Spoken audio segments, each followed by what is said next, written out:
Professor. He's taking your advice. For the last several days on CNN, you have been saying, rewrite it.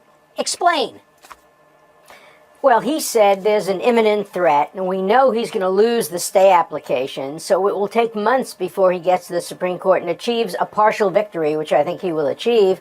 And so it's only logical for him to either rescind the order and moot the Ninth Circuit opinion, or simply revise the order and institute a new one while taking a slow track up to the Supreme Court. The last thing he wants is a 4-4 affirmance of the Ninth Circuit's striking down of his order. So he's smart to try to rewrite the order now, get rid of the application of the order to green card holders and legitimate visa holders, apply it only to people who have never been in the United States, have no contact with the United States, have no standing to raise this issue.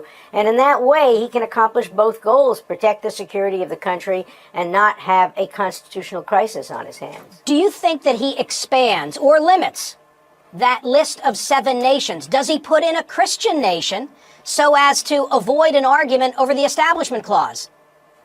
That would be foolish. There is no Christian nation today that fits into that category. What would he do? Throw in Armenia or try to throw in Israel as a Jewish nation? It wouldn't work.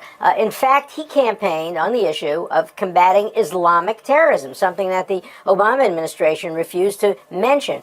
And he has the right to say that we're going to focus on those nations that export Islamic terrorism. Of course, they're going to be Muslim nations. And he also has the right to say we're going to give special preference to religious minorities who are the victims of Islamic oppression. They are Christians, they are Baha'is, they are Kurds. They fall into a number of categories. And it's okay to mention religious groups if there's a secular purpose, and the secular purpose is to rescue them from prosecution. So I think he gets the better of the constitutional argument if he can narrow the executive order and distinguish between people who are American persons, green card holders, others, and those who are really strangers to the country and have no standing and no right to come into the country. Am I right in saying that he kind of backed himself into a corner? Because insofar as the order is predicated on an imminent threat, he can't then sit back and allow the litigation to play itself out for a time period that, frankly, would be longer than the ban he sought to impose.